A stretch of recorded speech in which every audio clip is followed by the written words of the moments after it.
ہوشیار باش، عوام کے لیے بہت ہی بری خبر، عوام کے لیے یہ سب سے بری خبر کہ حکومت جاتے جاتے عوام کو ایک تحفہ دے کر جائے گی، اور وہ تحفہ ہوگا پیٹرول مصنوعات کی قیمتوں میں ہوش ربا اضافہ۔ لیکن دیکھنے میں یہ آ رہا ہے کہ کیا حکومت اس میں ریلیف عوام کو دے سکے گی یا نہیں دے سکے گی، کامیاب ہو سکے گی یا نہیں ہو سکے گی۔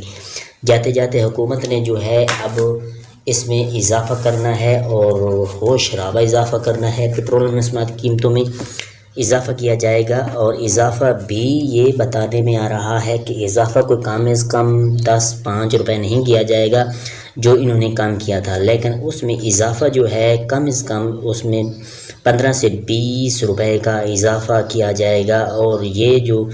اب عوام کو تحفہ ملے گا، جاتے جاتے حکومت یہ تحفہ دے کر جائے گی اور تکلیف دے کر جائے گی، بجائے ریلیف کے تکلیف دینا ان کو اچھا لگتا ہے۔ عوام کو یہ جو ہے یہ تکلیف ہوگی، اور تکلیف عوام سہ بھی لے گی، کیونکہ عوام جو ہے وہ برداشت کرنے کے حق میں ہے اور برداشت کر بھی لیتی ہے۔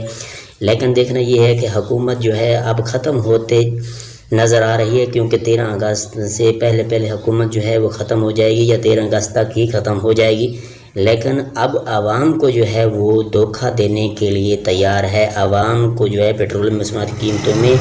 اضافہ جو ہے وہ کر دیا جائے گا، اور انشاءاللہ تعالی یہ حکومت جو ہے یہ تو چلی جائے گی، لیکن جو پیٹرول مصنوعات کی قیمتیں ہیں وہ عوام کو تکلیف ضرور دے کر جائے گی،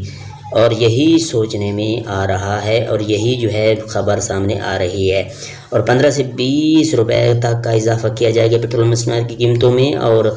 آپ کو بتاتے چلیں کہ جو روس سے تیل انہوں نے لیا ہے اس کا ابھی تک کوئی فیصلہ نہیں ہوا، نہ لیا ہے نہ کچھ ہے، لیکن یہ